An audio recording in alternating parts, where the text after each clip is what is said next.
So I've been a nurse since 1999. I always work in critical care, emergency medicine. I'm also a paramedic. My husband is a paramedic, and so we always talked about work. I took care of stroke patient, heart attack patient, everything you could think about. I used to work night shift as a nurse, and then I go straight to being a paramedic. It was so much fun. I love being in the back of the ambulance, that adrenaline rush. That was everything.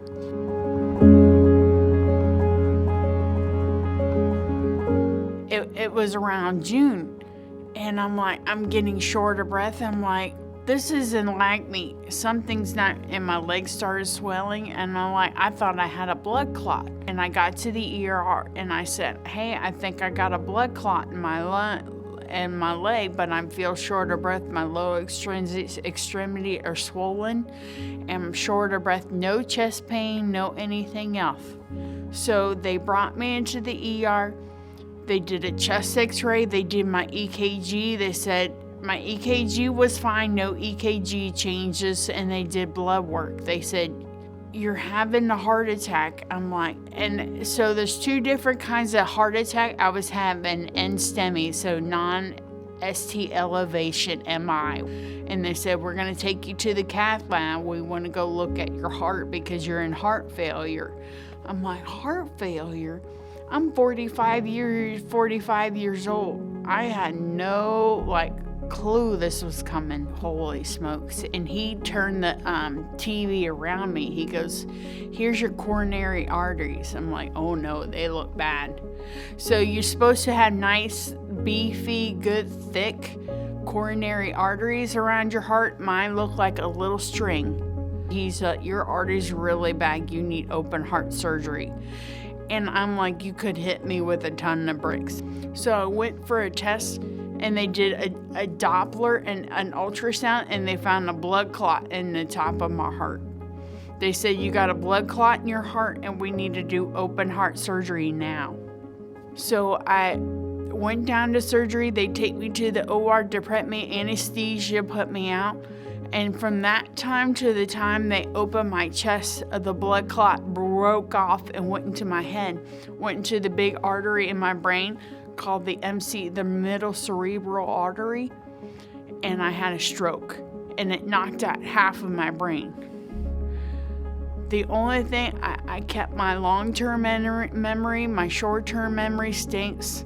I had to learn how to walk. I had to learn how to swallow. I had to learn how to talk again. I wasn't gonna be defeated because I know I still have stroke patients to take care of. So what my job is, and what everybody think is so ironic, I work at our systems of care, making sure the stroke patient get taken care of to the best of our ability and as fast as we can to make sure they don't have deficits like me. So that is my fault, and everybody's like, you're the stroke coordinator and you had a stroke. I'm like, yeah.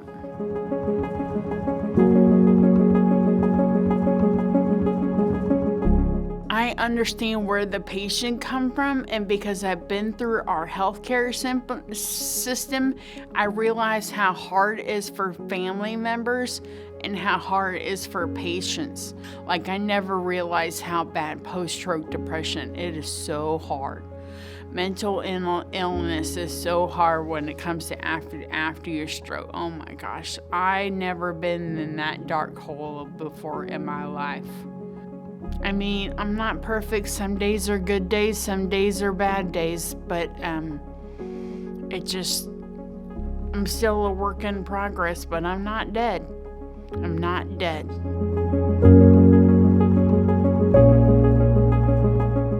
Before I got sick, I never realized I wasn't taking care of myself. I had depression. I think preventative medicine needs to look at mental health. If you have good mental health, you're going to want to take care of yourself. You're going to want to live. You want to be here for a long time.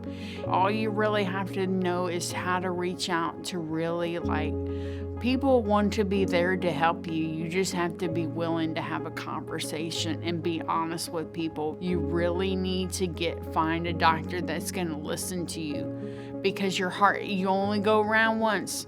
Your heart is only here one time. You have to make it run the best you can.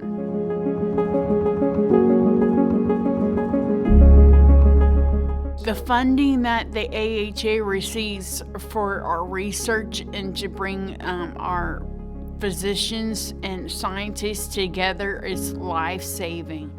The research that's going on in stroke, there could be a breakthrough any day. That's why it's so important to have that funding for the scientific research for the American Heart Association. So important. The other part is the recovery part, the rehab part.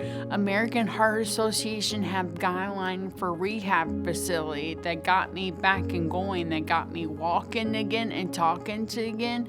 It takes time and money to bring all these doctors together, and the research and scientists that needs funding for their project. Because when they start research project could take hundreds of thousands of dollars, but that could be the research that would have a breakthrough for us in rehab and a stroke.